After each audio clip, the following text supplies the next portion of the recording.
జాకిర్ కోనసీమ జిల్లా రామచంద్రపురం మైనర్ బాలిక అనుమానాస్పద హత్య కేసులో పోస్ట్ మార్టం పూర్తయింది. అనుమానితుడిగా అదుపులోకి తీసుకున్న జాకిర్ ను అరెస్ట్ చేయాలని బాలిక తల్లి డిమాండ్ చేస్తోంది. బాలిక hair, skin samples SFL lab కు పంపినట్లు స్పష్టం చేశారు డీఎస్పీ రఘువీర్.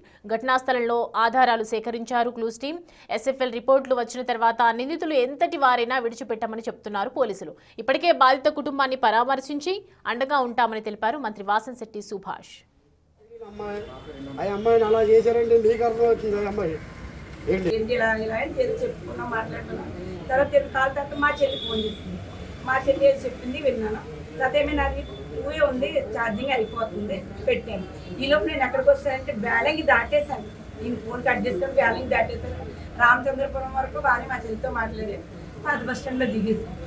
యాపిల్స్ దగ్గర యాపిల్స్ తీసుకున్నాం. పాపకి పొద్దున స్నాక్స్ రోజు బిస్కెట్స్ పెట్టాలని అతను 250 చెప్పేది. నేను అక్కడ వద్దులే అని చెప్పేసి పక్కన వచ్చిన తర్వాత కమలాలు కనిపించింది. మా అమ్మాయికి ఇస్తామని కమలాలు తీసుకుని వెళ్ళి స్టెప్స్ ఎక్కేసి వెళ్ళి డోర్ కొడుతున్నానండి. డోర్ అస్సలు తీయట్లేదు. కిచెన్ దగ్గరికి వెళ్ళి డోర్ కొట్టింది, తీయలేదు. బెడ్రూమ్ దగ్గరికి వెళ్ళి డోర్ కొట్టింది. ఎప్పుడన్నా ఏసీ వేసేసుకుని ఇంట్లో ఉన్నదనుకోండి వినిపించింది కాబట్టి బెడ్రూమ్ దగ్గరికి వెళ్ళి కొడతాం. రైట్, ఈ అంశానికి సంబంధించి పూర్తి డీటెయిల్స్ మా ప్రతినిధి శివశంకర్ అందిస్తారు.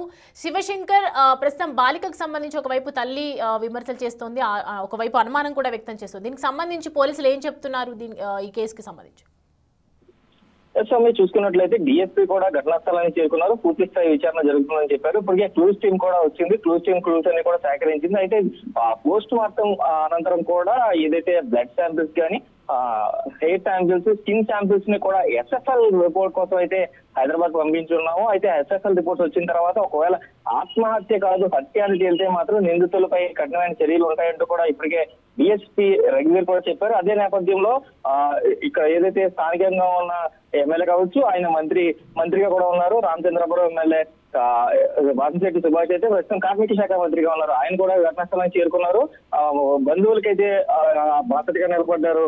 అదేవిధంగా తల్లికి కూడా భరోసాను కల్పించారు. ఎట్టి పరిస్థితుల్లో కూడా నిందితుడు ఉంటే గనక ఏదైతే ఆత్మహత్య కాదు హత్య అని తేలితే మాత్రం ఎంత పెద్ద స్థాయి వ్యక్తి అయినా కూడా విడిచిపెట్టడం, చట్టం ముందు నిలబెడతామంటూ కూడా ఆయన కూడా భరోసా ఇచ్చిన పరిస్థితి అయితే ఇక్కడ కనిపిస్తుంది.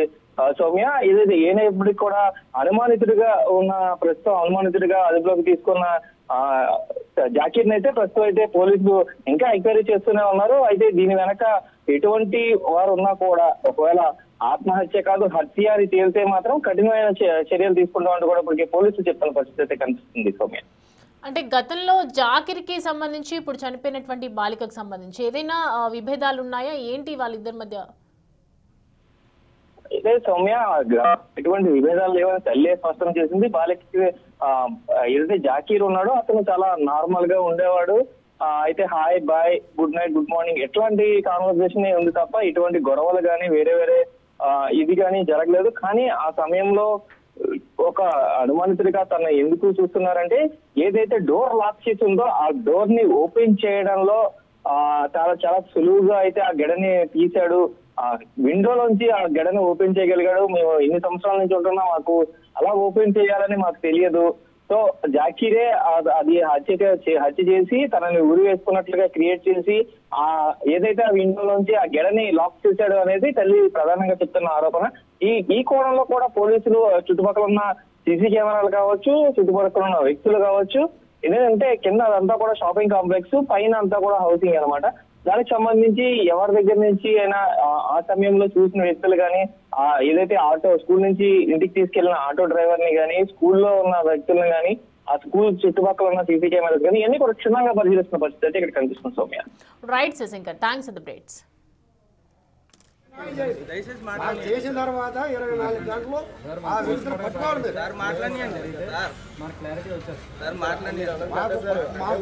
పట్టుకోవాలండి. 24 గంటల్లో పట్టుకుని మొదలు మీరు యాక్షన్ తీసుకోవాలి. అలా లేని పక్షంలో మేము దండా తీస్తున్నాం. అదే చెప్పుకున్నా మాట్లాడుతున్నాను. తర్వాత కాల్ తర్వాత మా చెల్లి ఫోన్ చేసింది. మా చెల్లి ఏది చెప్పింది విన్నాను. తర్వాత ఏమైనా అది ఊయే ఉంది, ఛార్జింగ్ అయిపోతుంది, పెట్టాను. ఈలోపు నేను ఎక్కడికి వస్తానంటే బ్యాలెంగ్ దాటేశాను. నేను ఫోన్ కట్ చేసుకొని బ్యాలెంగ్ దాటేశాను. రామచంద్రపురం వరకు బాగా మా చెల్లితో మాట్లాడాను. పాత బస్ స్టాండ్లో దిగేసాను. యాపిల్స్ దగ్గర యాపిల్స్ తీసుకున్నాం. పాపకి పొద్దున స్నాక్స్ రోజు బిస్కెట్స్ పెట్టాలని అతను 250 చెప్పేది. నేను అక్కడ వద్దులే అని చెప్పేసి పక్కన వచ్చిన తర్వాత కమలాలు కనిపించింది. మా అమ్మాయికి ఇస్తామని కమలాలు తీసుకుని వెళ్ళి స్టెప్స్ ఎక్కేసి వెళ్ళి డోర్ కొడుతున్నానండి. డోర్ అస్సలు తీయట్లేదు. కిచెన్ దగ్గరికి వెళ్ళి డోర్ కొట్టాను, తీయలేదు. బెడ్రూమ్ దగ్గరికి వెళ్ళి డోర్ కొట్టాను. ఎప్పుడన్నా ఏసీ వేసేసుకుని ఇంట్లో ఉన్నదనుకోండి వినిపించింది కాబట్టి బెడ్రూమ్ దగ్గరికి వెళ్ళి కొడతాను. అయితే మా మధ్య గారు ఎప్పుడన్నా వస్తే ఆ బెడ్రూమ్ దగ్గర నుంచే కొడతాడు, అనే డోర్ తీయండి తొలి కొడుతున్నాను తీయట్లేదు మీరు అని. అప్పుడు తీయలేదండి పాప. టీవీ మాత్రం రన్ అయిపోతుంది. టీవీ రన్ అయిపోతుంది. అప్పుడు పక్కన మేడం ఉంటారు, గోపిక మేడం, కాలింగ్ బెల్ కొట్టి మేడం మేడం అంటే ఆవిడ బయటకు వచ్చాను. మేడం అని ఫోన్ తీయట్లేదు మేడం, తలుపు తీయట్లేదు మేడం అన్నాడు. అంటే మేడం అన్నారు. మేడం ఏంటంటే నా దగ్గర నుంచి అలాగే ఓనర్ గారి దగ్గరికి పరిగెత్తిపోయారు. కింద కింద ముగ్గురు అబ్బాయిలు వచ్చేది, ఇలాంటి అబ్బాయిలు ఇద్దరు, పెద్ద అతను ఒక కళ్ళద్ద పెట్టినారు. మేడం ఇందాక నుండి ఏంటి అరుస్తున్నారు అన్నారు. మా పాప తలుపు తీయట్లేదు, లోపల గడ పెట్టేసుకుని అని అంటే ఆ ఇద్దరు బిడ్డల్ని, ఆ ఇద్దరు మగ పిల్లల్ని ఇతను వచ్చారండి. వచ్చిన తర్వాత ఈలోపు మా ఇంటి వాళ్ళు వచ్చి గోపిక మేడం పిలిచారు కదా, ఆ మెష్ డోర్ నుంచి తలుపు ఇలా తీసేసారు. కిటికీ మెష్ ఉంటుంది కదా, మెష్ డోర్ నుంచి తలుపు తీసేసారు.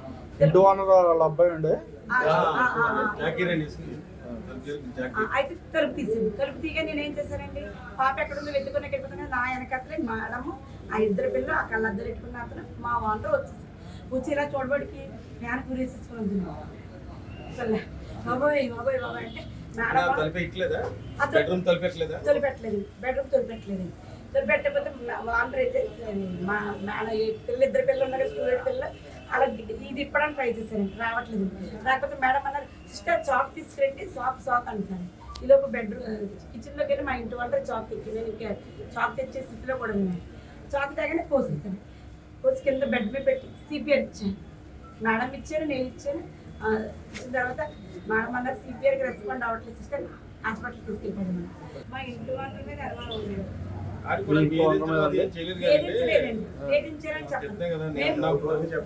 3 years వచ్చాం కదండి. 3 years నుంచి నాకు అలాంటి ఎదింపులు ఏం జరగలేదు. కానీ నిన్న అయితే మా ఇంటి వాళ్ళ మీద డౌట్ వచ్చింది. అంటే తలుపు తీసిన తలుపు అలా తీయాలని కూడా వీళ్ళకి తెలియదు అట్టండి. వరండాలో ఉంది. ఇప్పుడు జస్ట్ ఒక 8 months బ్యాక్ పెట్టి ఉంటాడు, లేకపోతే 1 year అయ్యింది. అయితే ఇప్పుడు నాకు 3 సంవత్సరాలు. నీ డౌట్ చెప్పు. నా డౌట్ ఏంటంటే ఫ్యాన్ కి అది చున్నీ ఏదైతే ఉందో ఆ ముళ్ళు ఎక్కువ వేసారు. ఆ ముళ్ళు మీలా స్టూడెంట్ లో ఉన్న అబ్బాయిలు కూడా ఎక్కలేకపోయారు. అదే నేనైతే టెన్షన్ లో ఉన్నాను. మేడం లేడు ఇప్పలేకపోవచ్చు, మీరంటే అబ్బాయి ఇప్పగలరు కానీ ఇప్పలేకపోయారు. ఇప్పలేకే పోసారు. అయితే మా అమ్మాయికి అన్ని ముడులు వేసుకుని అక్కడ 2 ముడులు, ఇక్కడ 1 ముడి వేసుకోవాలని ఉండదు. ప్లస్ ఇంకోటి ఏంటంటే ఉంటుంది మాట్లాడుతుంది, లిప్స్ ఉన్నాయి చూసారు, లిప్స్ కి అదే మౌత్ కి ఏదో ఆక్సిజన్ అందలేదు మా అమ్మాయికి. అవి వైట్ గా వచ్చేసాయి.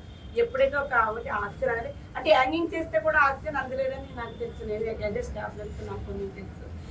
హ్యాంగింగ్ చేసినప్పుడు ఇక్కడ చాలా ఇది అవుతుంది చున్నీ. అయితే చున్నీ ఇంత బిగదు అని అంటున్నారు. నైలన్ చున్నీ ఇంత బిగకపోతే మా అమ్మాయి చచ్చిపోదు కదా.